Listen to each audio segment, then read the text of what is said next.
নেপালের পর এবার ফ্রান্সেও সরকার বিরোধী আন্দোলন তীব্র আকার ধারণ করেছে। দেশে দেশে শুরু হয়েছে জেনজিদের দাবি আদায়ের উত্থাল ঢেউ। ইন্দোনেশিয়া, নেপাল হয়ে এবার সেই ঢেউ আছড়ে পড়েছে ইউরোপের দেশ ফ্রান্সে।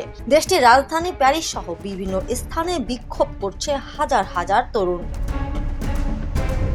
নতুন পেনশন সংস্কার আইনের প্রতিবাদে ফ্রান্সে ব্যাপক সরকার বিরোধী এই বিক্ষোভ ছড়িয়ে পড়ছে। ব্লক এভরিথিং নামে শুরু হওয়া আন্দোলন থেকে শত শত বিক্ষোভকারীকে গ্রেপ্তার করেছে পুলিশ। শ্রমিক ইউনিয়নগুলোর ডাকা এই প্রতিবাদ কর্মসূচিতে রাস্তা, রেললাইন এবং গুরুত্বপূর্ণ সরকারি ভবন অবরোধ করা হয়েছে।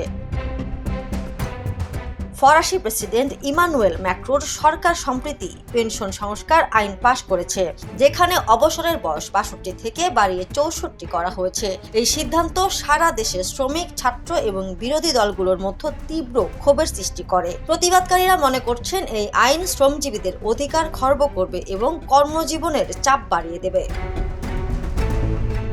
প্রতিবাদের অংশ হিসেবে বিক্ষোভকারীরা বিভিন্ন শহরে রাস্তা, সেতু এবং গুরুত্বপূর্ণ অর্থনৈতিক কেন্দ্রগুলো বন্ধ করে দেন। প্যারিস, মার্সেই, লিও এবং অন্যান্য বড় শহরের কেন্দ্রগুলোতেও ব্যাপক সংঘর্ষের ঘটনা ঘটেছে।